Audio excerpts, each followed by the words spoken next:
How do nuclear weapons change the calculus of offensive realism because of mutually assured destruction? I mean, it's not just military might. It's just so destructive that you basically can't use nuclear weapons unless you want complete destruction. There's no question that the presence of nuclear weapons makes it much less likely, I'm choosing my words carefully here, much less likely that a great power would aggress against another great power. It doesn't take that possibility off the table, but it makes it much less likely because of the reasons that you articulated. But with regard to nuclear use, it's an interesting question how you think about nuclear use in a mad world. I mean, your point that we're in a mad world is that's mad, capital M-A-D, as well as M-A-D, small letters. But let's stick to the capital letters. Yeah. We're in a world of mutually assured destruction. There's no question that in that world, it's unlikely that nuclear weapons would be used.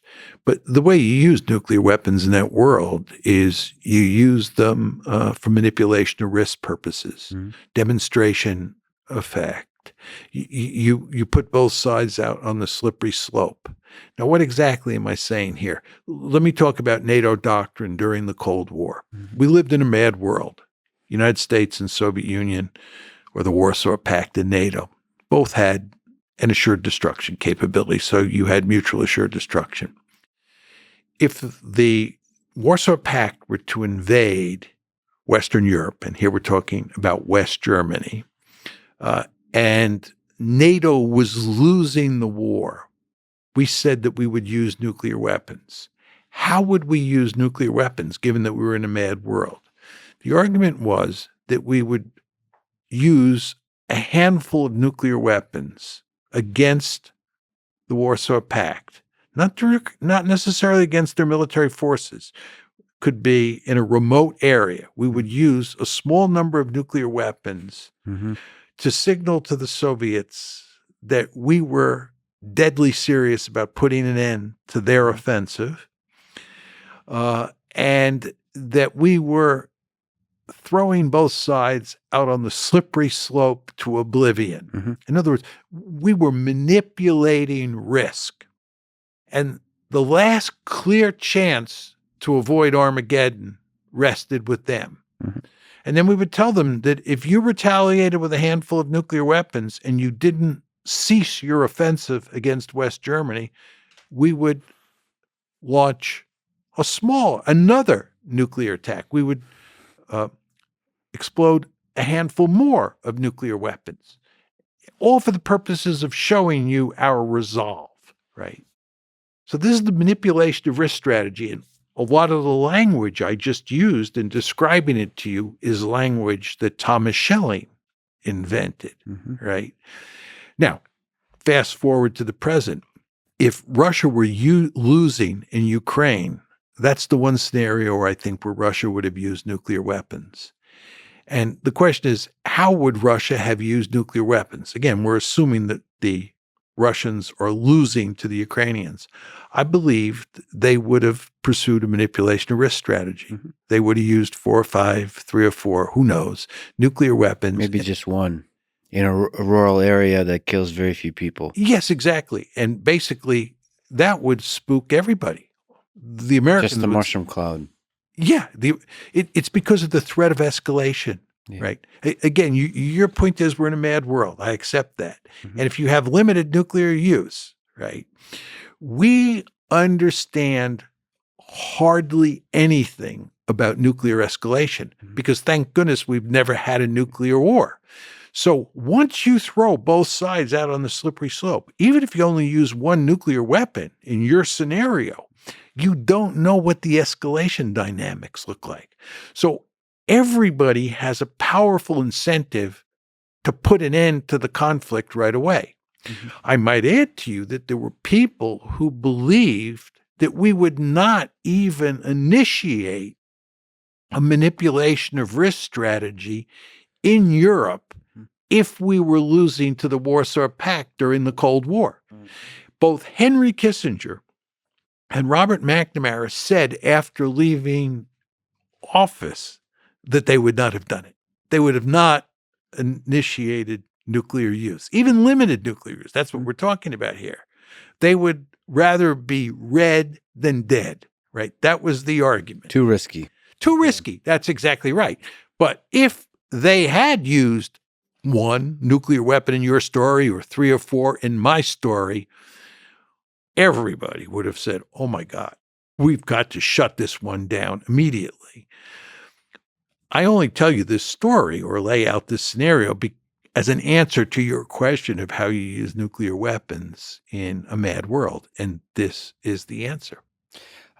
This is all very terrifying. Perhaps in part it's terrifying to me because I can see in the 21st century China, Russia, Israel, United States using a nuclear weapon in this way. Blowing it up somewhere in the middle of nowhere that kills maybe nobody. But I'm terrified of seeing the mushroom cloud and not knowing what, given social media, given how fast news travels, what the escalation looks like there. Just, in a matter of minutes, how the news travels and how the leaders react. It's terrifying that this little demonstration of power, the ripple effects of it in a matter of minutes, seconds, what that leads to. Because it's human emotions. It's like you see the landscape of human emotions, the leaders and the populace and the way news are reported, and then the landscape of risk, as you mentioned, shifting like the world's most intense nonlinear dynamical system. And it's just terrifying because the entirety of human civilization hangs in the balance there. And it's like this, like hundreds of millions of people could be dead. Let's just talk about this in the context of the Ukraine war. If the Russians were losing, as I said before, which is not the case anymore, but in 2022, it did look like that. If the Russians are losing and they turn to nuclear weapons, the question is, how do they use them? And they would use them in Ukraine. And because Ukraine has no nuclear weapons of its own, Ukraine cannot retaliate. It's not a mutual assured destruction world. It's a case where one side has nuclear weapons and the other doesn't. That means that the Russians are likely to think that they can get away with using nuclear weapons in ways that would not be the case if they were attacking NATO. And therefore, it makes nuclear use more likely. Okay, that's point one. Mm-hmm. Point two is, let's assume that the Russians use 2 or 3 nuclear weapons in a remote area. My palms are sweating, by the way. Just as a commentary. The question, it's terrifying. Yeah. The question then is, what does the West do? Now, Macron has said, and Biden has also, I think, implicitly made this clear, we would not retaliate with nuclear weapons if the Russians were to attack with a handful of nuclear weapons in Western Ukraine. But then the question is, what would we do? Mm-hmm. And if you listen to David Petraeus, what David Petraeus says is that we should attack the Russian naval assets in the Black Sea and attack Russian forces in Ukraine. Well, once you do that, you have a great power war. You have NATO versus Russia, which is another way of saying you have the United States versus Russia. We're now in a great power war. They have nuclear weapons. We have nuclear weapons. They've used nuclear weapons. What is the happy ending here? And just to take it a step further and go back to our earlier discussion about moving NATO up to Russia's borders, the point I made, which you surely agree with, is that the Russians are very fearful when they see NATO coming up to their border.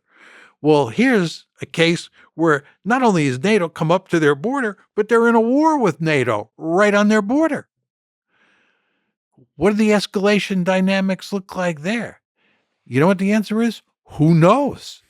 That should scare the living bejesus out of you, right? And some of it could be, like you mentioned, unintended. There could be unintended consequences. There could be a Russian missile misses and hits Poland. These kinds of things that just escalate misunderstandings, miscommunications.